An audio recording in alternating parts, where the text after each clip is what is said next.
Sir അയാളെ കൈക്കൂലി ചോദിക്കുന്നു. അയാൾ ചോദിക്കുന്നതും കൊടുത്തേക്ക്, അല്ലെങ്കിൽ ഇവിടെ നിന്നും കിട്ടത്തില്ല. സാർ അയാൾ ചുമ്മാ പറയുന്നതാ. ഇത്ര ഡീസൻ്റായിട്ട് കൈക്കൂലി വയ്ക്കുന്ന ഒരു സർക്കാർ ഉദ്യോഗസ്ഥനെ കാണാൻ പറ്റുള്ളൂ. പന്നെ കളവൻ ഓണക്ക ഫ്രീക്കായി. എവിടെ പോയിരുന്നോ ഇത്ര നേരം? വൈകിപ്പോയി ഷെമി. എന്താ ഇത്ര കലിപ്പ്? ആ താടിക്കിട്ട് ഒരു നമ്പർ ഇട്ടു നോക്കും. വർക്കൗട്ട് ആയില്ല. സാറിനോട് പറഞ്ഞു കൊടുത്തു. ഇനി അധികം ഞാരെ കിട്ടുമോ എന്തോ.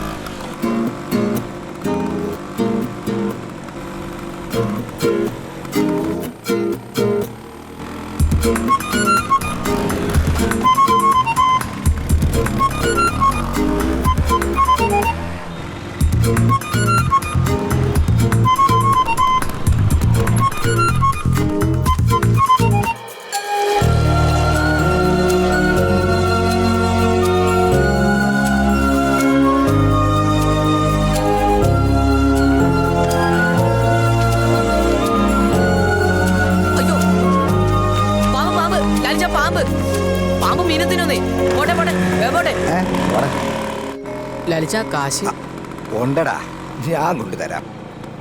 എന്റെ കമ്മീഷൻ വിട്ട് എത്ര വരും നിനക്ക്? 3600. ഞായറാഴ്ച കോളനിയിൽ എഞ്ചിനീയർ സ്വീകരണത്തിന് രൂപ കൊണ്ടുവന്നാൽ മതി. വരാണ്ടിരിക്കാൻ പറ്റുമോ? എഞ്ചിനീയറെ കാര്യങ്ങൾ നോക്കാൻ ഓഫീസിൽ നിന്ന് തന്നെയാണ് ചുമതലപ്പെടുത്തിയിരിക്കുന്നത്. പണി വരുന്ന വഴിയേ ഇനിയിപ്പോൾ പാലം പണി കഴിയുന്നത് വരെ നിലത്ത് നിൽക്കാൻ പറ്റും തോന്നുന്നില്ല. അയാളെ കണ്ടോ? ആരെ? എഞ്ചിനീയറെ. ആ, വരുന്നൊരു മെസ്സേജ് കണ്ടു. അപ്പൊ സ്വീകരണം അതൊക്കെ കൃഷ്ണ സാർ അയാളോട് പറഞ്ഞിട്ടുണ്ട്. ശരിടാ, ഞാൻ പോവാം. പോലെ എന്തടാ? ഞായറാഴ്ച ലാലിച്ചും കാശ് എന്നാ തിങ്കളാഴ്ച വാങ്ങും. മുത്താടാ നീ. ശരി.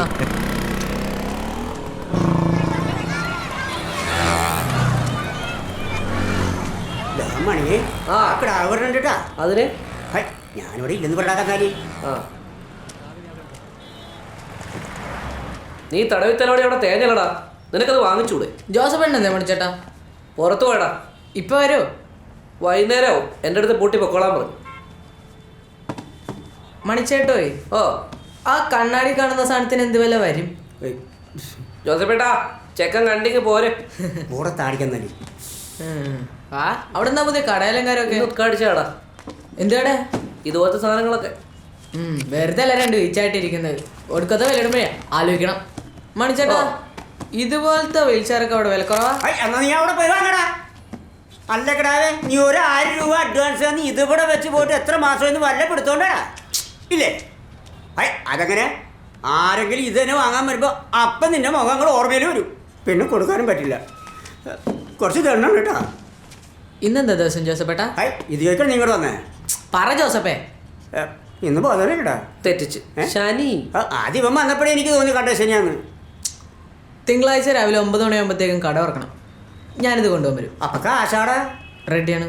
നിന്റെ അമ്മ സത്യം റെഡിയാണ്. 45 ഫുൾ പേയ്മെന്റ്.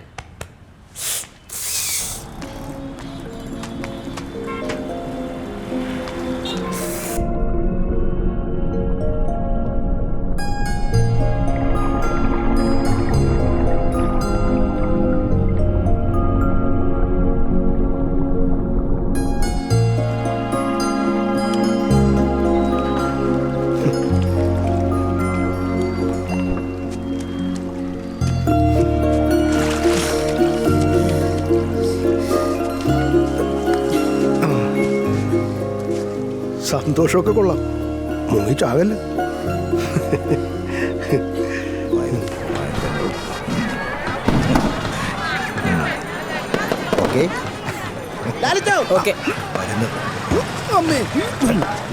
അപ്പൊ കാര്യങ്ങളെല്ലാം ഓക്കെ അല്ലേ?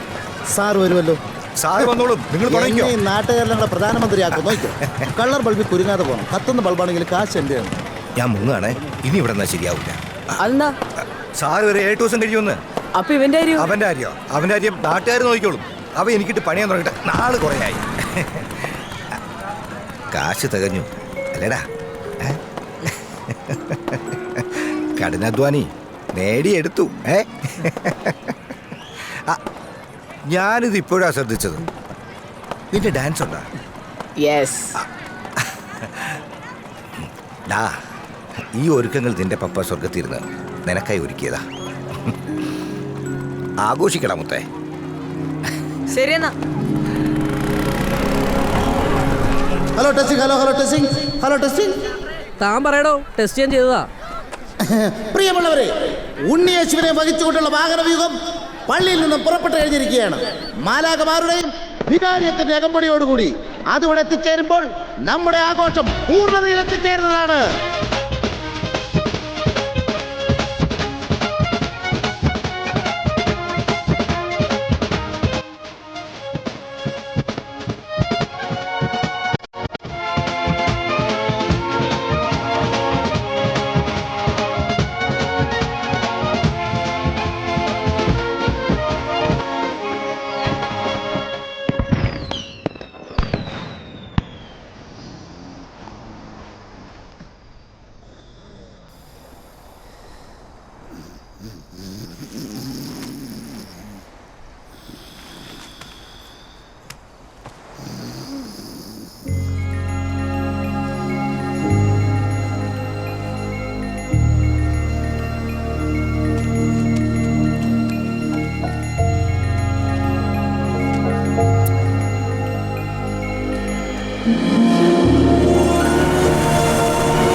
नमो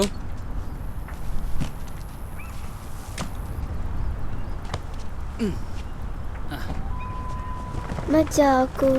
हो ऐसे मत कहो नमो। अक्कू को वहाँ एक बहुत बड़ा काम खत्म करना है, वो करके मैं जल्दी वापस आ जाऊंगा और तुम्हें लेके पूरा हिमालय घूमेंगे हम। पक्का? पक्का।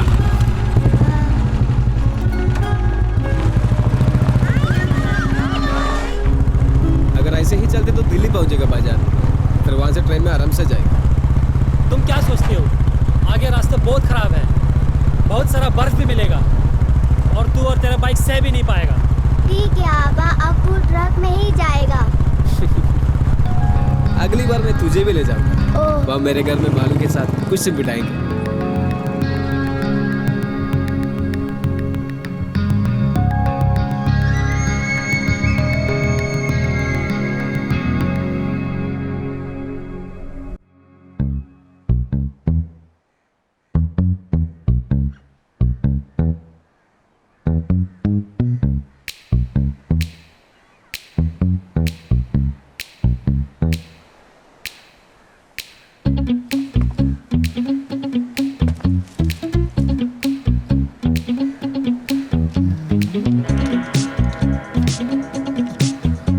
എവിടേക്കാ? വിളിക്കാത്ത വല്ല കല്യാണം തന്നെ പോവാണോ?